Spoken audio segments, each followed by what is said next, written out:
মাছের রাজা হলো ইলিশ। ইলিশ খেতে পছন্দ করে না এরকম বাঙালি খুবই কমই আছে। বর্ষাকালে ছুটির দিনে বাঙালির পাতে ইলিশ থাকবে না সেটা তো একদমই হয় না।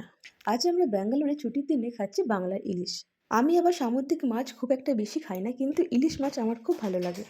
আর এইদিকে দেখো কত বড় সাইজের কাঁচা লঙ্কা। এই লঙ্কায় আবার ঝাল কিন্তু একদমই নেই। ইলিশ মাছটা কি করে রান্না করব সেটা ভাবলেই প্রথমে আসে সর্ষে ইলিশের কথা। পরিমাণ মতো সর্ষে, পোস্ত আর কাঁচা লঙ্কা দিয়ে একটা মিহি পেস্ট তৈরি করে নিলাম। প্রথমে কড়াইয়ে সর্ষের তেল দিয়ে মাছগুলোকে হালকা করে ভেজে নিলাম। গরম গরম ইলিশ মাছ ভাজাও খেতে বেশ ভালো লাগে। আমার আবার ইলিশ মাছের তেল দিয়ে গরম ভাত খেতে দারুণ লাগে। তাই আমি আমার জন্য কিছুটা তেলও বাটিতে তুলে রেখেছিলাম।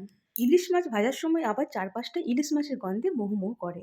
আমার তো মাছ ভাজা প্রায় কমপ্লিট। দেখো কত সুন্দর দেখতে লাগছে। আর এইদিকে দেখো আমি কিছুটা তেলও আমার জন্য তুলে রাখছি। অবশ্যই খুব একটা বেশি তেল বেরোয়নি। দেখতে থাকো, পুরো রেসিপিটা অবশ্যই ভালো লাগবে।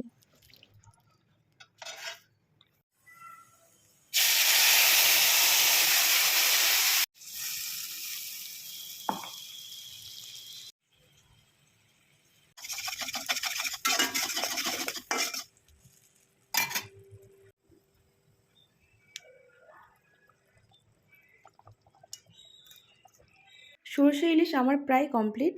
দেখতে যেমন সুন্দর, খেতেও কিন্তু খুবই সুন্দর লাগছিল।